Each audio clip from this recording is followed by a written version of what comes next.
My stepdad wanted to kick me out to make space for the baby. However, little did he know that I was the owner of the house, and now they are panicking. I'm 19 and living with my mom and stepdad in what used to be my grandpa's house. When Grandpa died 2 years ago, he left it to me in his will. I'd spent every summer since I was 12 helping him renovate this place. We'd fix pipes, patch drywall, refinish furniture. His lawyer called me the day after the funeral with the news. Mom has no idea. The lawyer said I could transfer it to her or tell her when I was ready. I was 17, still processing everything, so I never brought it up. Mom assumed the house went to her and I didn't correct her. I figured I'd tell her when I graduated college. My stepdad moved in 6 months later. Things were okay at first, but he changed after they got married. He started making comments about dishes I left or how I needed to contribute more. I work part-time at a grocery store and go to community college, so it's not like I'm doing nothing. The worst part was he started getting rid of Grandpa's furniture. The oak table we'd refinished, the bookshelf we built together, all donated or sold without asking. When I complained to Mom, she said we needed to move forward as a family. My stepdad smirked behind her back. Last week, Mom announced she's pregnant. I was actually happy for her. My stepdad immediately started planning the nursery. Every dinner became about baby colors and cribs. I tried joining in, but he'd talk over me or ignore my suggestions. Then 3 days ago, he corners me in the kitchen. "You're 19 now. Time to get your own place. We need your room for the baby." Just casual, like asking me to take out trash. I asked if Mom knew. He smiled and said it was her idea, that she thought I needed independence. I didn't believe him, but I knew he could convince her of anything. That night I heard them arguing, my stepdad pushing about how I was holding them back, that I needed to grow up. Mom sounded uncertain, saying I was still young,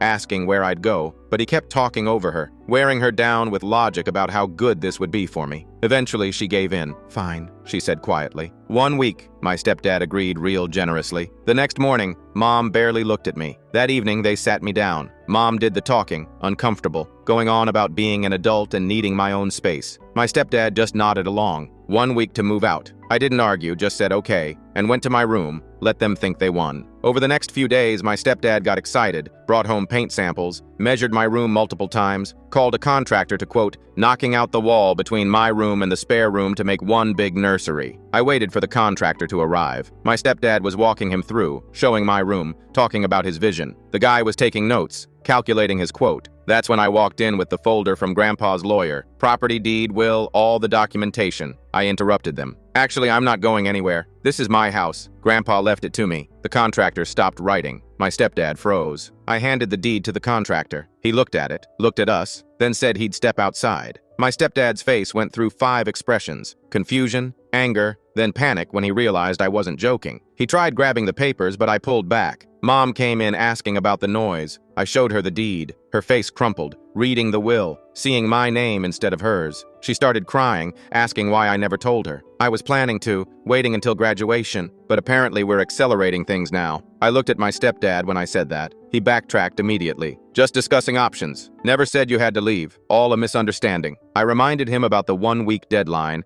and the contractor already here measuring for demolition. My stepdad's phone buzzed. A car pulled up outside before he could move. 2 kids got out, then a woman with a diaper bag. Mom walked to the window. The woman saw her through the glass and her face twisted into rage. She marched up our walkway. My stepdad locked the front door. The woman started pounding on it, screaming his real name, a name none of us had ever heard before. "Brian!" she screamed. "Brian fucking Mitchell! Open this door right now!" Mom looked at my stepdad like she'd been slapped. "Who's Brian?" My stepdad went pale. His hands were shaking. "That's not... I can explain." "Your name is David," Mom said slowly, like she was testing the words. "David Henderson. That's what's on our marriage certificate." The woman kept pounding. The whole door was rattling. "I know you're in there. I followed you from work, you lying piece of shit. I sat in my car for 3 hours waiting for you to come out." I unlocked the door before my stepdad could stop me. He lunged for it, but I was faster. The woman burst in so hard she almost fell. Her 2 kids hung back on the porch looking confused and scared. She was maybe 35, blonde hair pulled back in a messy ponytail, wearing scrubs like she'd just come from a hospital shift. Her eyes were red. "Who the hell are you?" she demanded, looking at my mom. "I'm his wife," Mom said quietly. Her hand went to her stomach without thinking. "We got married 8 months ago." The woman laughed. It wasn't a happy sound. It was the kind of laugh that comes right before someone breaks down completely. "His wife? Lady, I'm his wife, Kelly Mitchell. We've been married for 8 years. These are our kids, Jason and Amy." She gestured back toward the porch, where a boy around 8 and a girl around 6 stood holding hands. "He lives with us. 20 minutes from here, over in Riverside. Has a whole drawer full of work shirts in our bedroom. Coaches our son's soccer team on Saturdays. Takes our daughter to dance class on Thursdays. Mom swayed. I grabbed her arm to steady her. She felt fragile, like she might shatter. That's impossible, Mom whispered. We live together. He's here every night. We have dinner together. We watch TV. He's here. Every night? Kelly pulled out her phone, scrolling fast with shaking fingers. He works the night shift at the warehouse. Leaves our house at 10 p.m., comes home at 6 a.m.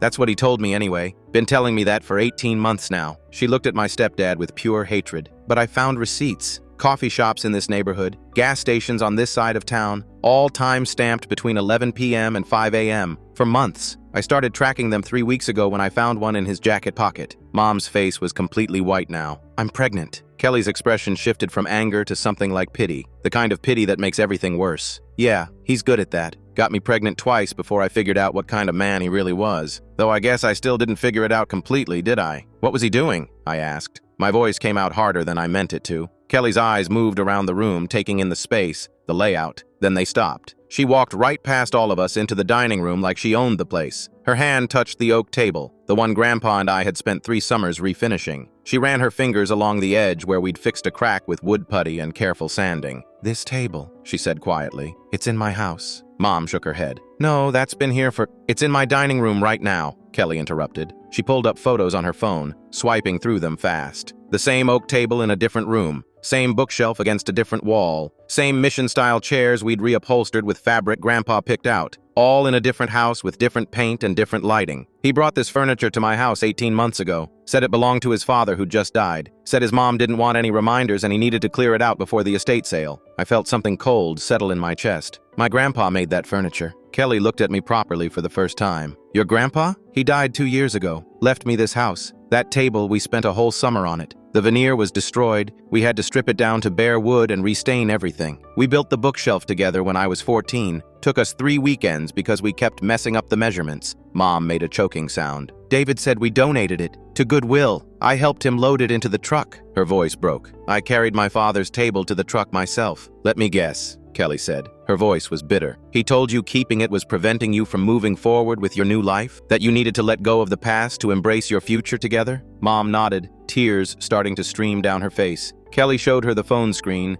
zooming in on the timestamp. This photo is from the same day you're talking about, June 14th last year. It arrived at my house that afternoon around 3 p.m. I remember because I had to leave work early to meet him. He said it was a surprise, that he wanted to make our house feel more like a real home. My stepdad finally spoke. His voice came out strangled. It's complicated. You don't understand the whole situation. Shut up, I said. Just shut up. I turned to Mom. Do you remember loading that furniture? Like, actually watching him drive away with it? Mom's voice was barely audible. I helped him carry it to the truck. The table, the chairs, the bookshelf, all of it. He said he'd drop it off at the donation center. I was at work when he actually left. He showed me a donation receipt that night. She looked at my stepdad. You showed me a receipt. He made that receipt on his computer, Kelly said flatly. He's shown me dozens of fake receipts over the years. Bank statements, pay stubs, donation forms, you name it. He's really good at it, actually. Could probably get a legitimate job in graphic design if he wasn't busy being a professional con artist. How many times has he done this? I asked. Kelly's laugh was bitter. How many times has he what? Lied? Cheated? Stolen?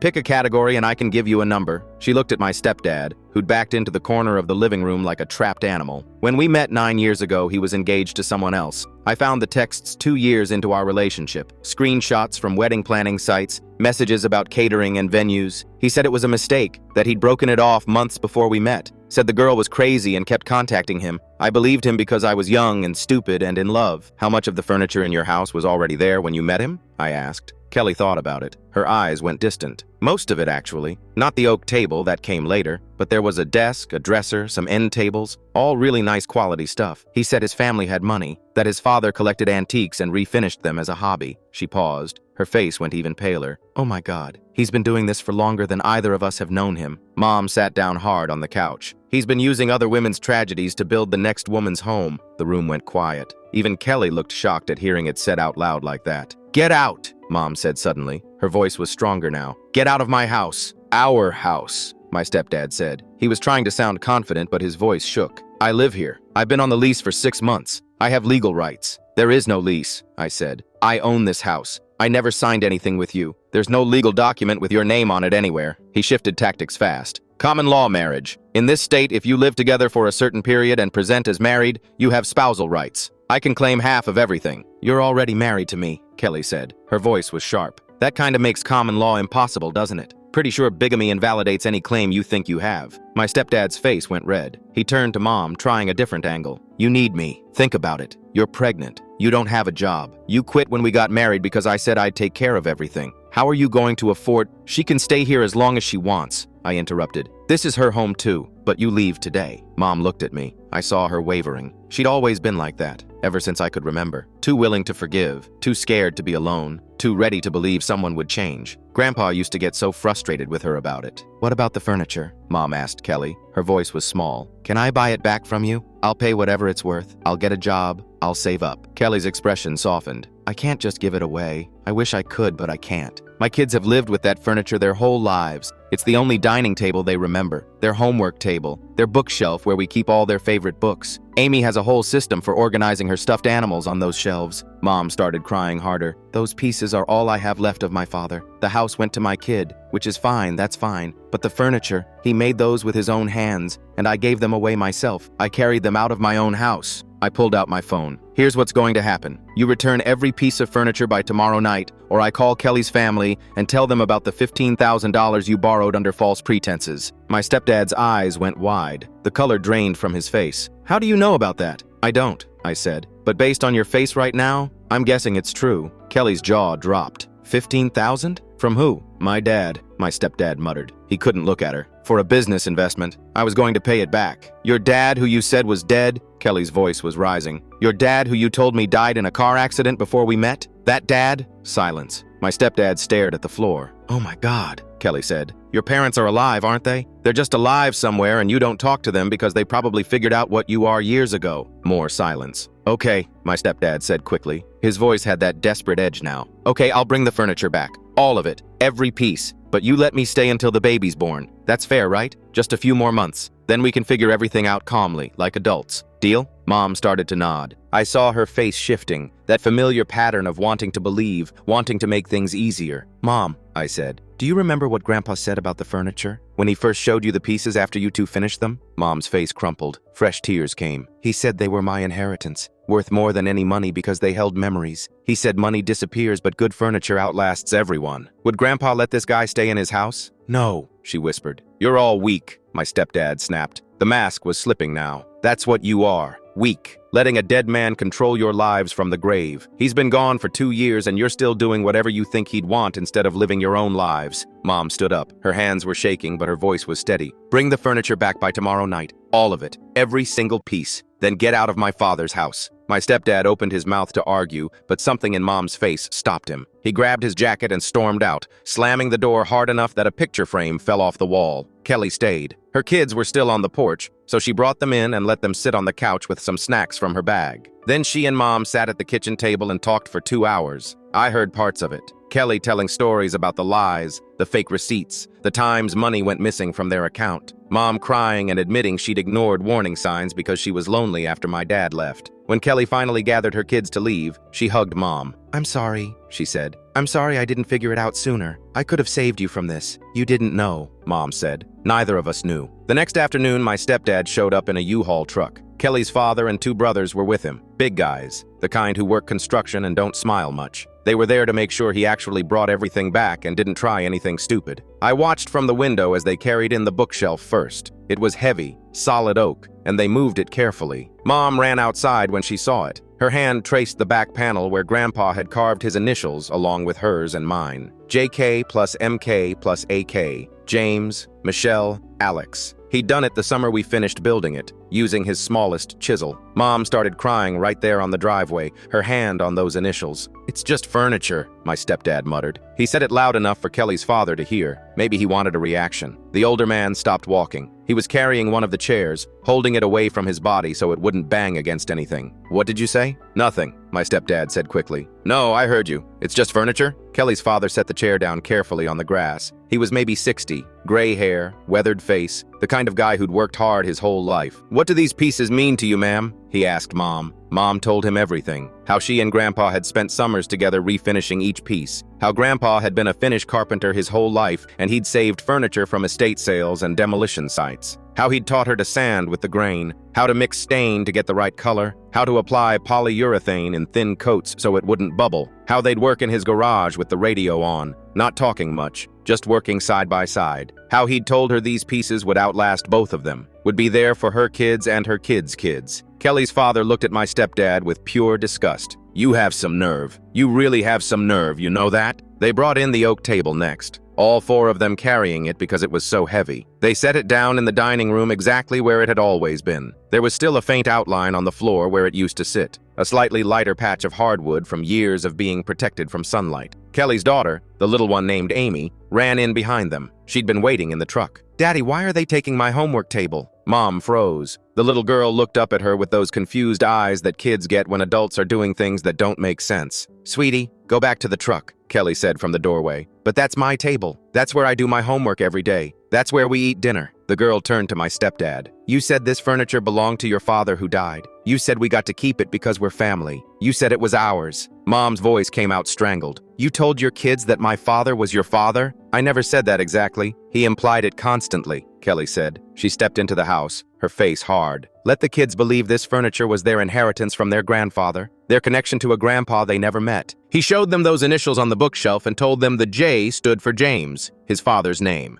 Let them think they were part of that. Mom looked at my stepdad like she was seeing him for the first time. Really seeing him. You didn't just steal my father's legacy. You claimed it as your own. The little girl started crying. She didn't understand what was happening, just knew her table was being taken away. Kelly's father picked her up and carried her back outside, murmuring something gentle to her. What else did you lie about? Mom's voice was shaking now, getting louder. What else? How much of our life together was real? I pulled out the contractor quotes from earlier that week. They were folded in my back pocket. He was planning to demolish the wall between my room and the spare room. Did you know about that part? We discussed expanding the nursery. He was going to knock down walls, I said. Structural walls, without asking permission, without telling you the house wasn't yours to renovate, because he thought he could do whatever he wanted. Mom grabbed the quote from my hand, reading through it. Her eyes moved faster and faster over the numbers. You were going to destroy part of the house my father built? He built these walls. He framed them himself. It's just a wall. How much other damage were you planning? Kelly's brothers were still unloading. There were more pieces than I remembered. A desk, 2 end tables, a coffee table, even some of Grandpa's tools that had disappeared from the garage. One of the brothers called out from the truck. Hey, there's blueprints back here. Look like house plans or something. He brought them in. They were Grandpa's original blueprints for the house, the ones he'd drawn up himself when he bought the place 40 years ago. But they were covered in notes now. My stepdad's handwriting in red ink, calculations in the margins, measurements,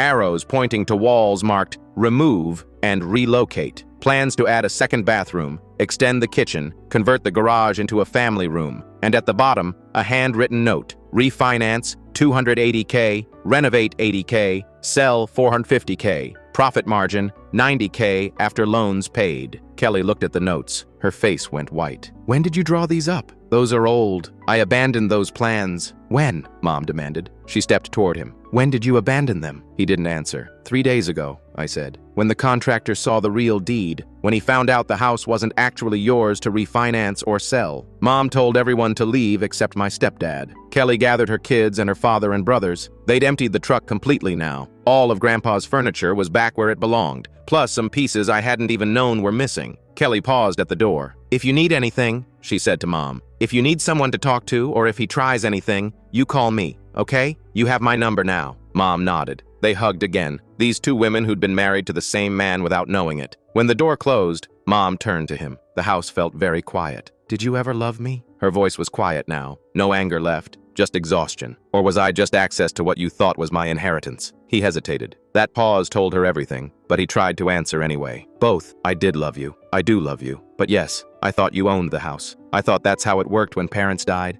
I thought it would be ours. Would you have proposed if I didn't? The pause was even longer this time. Mom's face did something complicated. I helped you steal from my own father's memory, she said. I carried his furniture out of his house. I believed you when you said we needed to move forward. I let you convince me that holding on to his things was unhealthy. I trusted you completely. And that's worse than anything you did to me. That I helped you do it. Your father leaving this house to a teenager instead of you was cruel, my stepdad said. He was trying one last angle, one last manipulation. Think about it. You're his daughter. You took care of him at the end, and he left everything to a kid who wasn't even out of high school yet. I was just trying to correct that injustice. I was trying to make things fair for you, for us. Mom looked at me. Did Grandpa ever explain why he structured the will this way? I nodded. He told the lawyer you needed someone to save you from yourself. Those were his exact words. The lawyer wrote them down. Mom's face crumpled, but she nodded slowly, understanding washing over her. He knew. He always knew I'd fall for someone like you, that I'd need protection from my own choices. My stepdad tried one final play. His voice got sharp,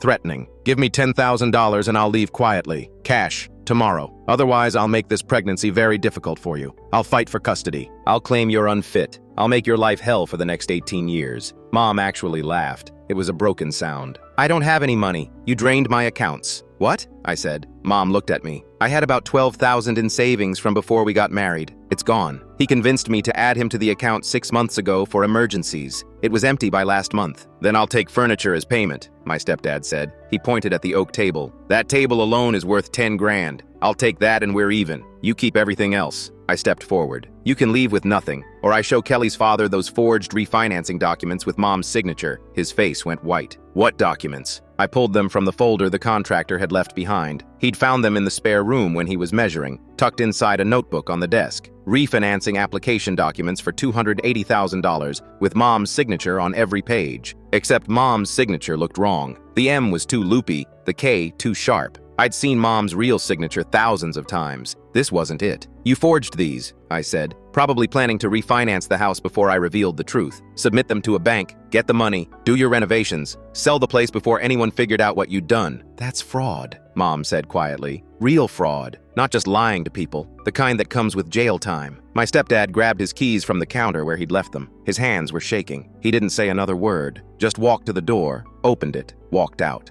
We watched through the window as he got in his car and sat there for a minute. His head was in his hands. Then he started the engine and drove away. Mom stood at the window until his taillights disappeared down the street. Her hand rested on her stomach. She was barely showing yet, just a small curve that could have been anything. Neither of us said anything for a long time. The house felt different now, heavier somehow, but also more solid. Finally, she walked to the oak table and sat down, ran her fingers over the wood, the grain that Grandpa had taught us both to love, the small imperfections we'd decided to keep because they gave the piece character. He really did know, she said softly. I sat down across from her. Yeah, he did. Mom was quiet for a minute. Then she said, I need to tell you something about your grandfather. I waited. When your dad left, when you were 10, I almost didn't make it. I know you remember that time being hard, but you don't know how hard. I had a bottle of pills in my hand one night. A whole prescription. I was sitting on the bathroom floor seriously considering it. I didn't know what to say. Your grandpa showed up that night. I don't know how he knew, but he did. He broke the bathroom door handle getting it open, took the pills away from me, sat with me for 6 hours until I could breathe again. And you know what he said? I shook my head. He said, you make bad choices about men, Michelle. You always have. But you're a good mother and a good person. And I'll be damned if I let you leave that kid without a parent who actually gives a damn. Then he made me promise that if I ever felt like that again, I'd call him first. Anytime, day or night. I never knew,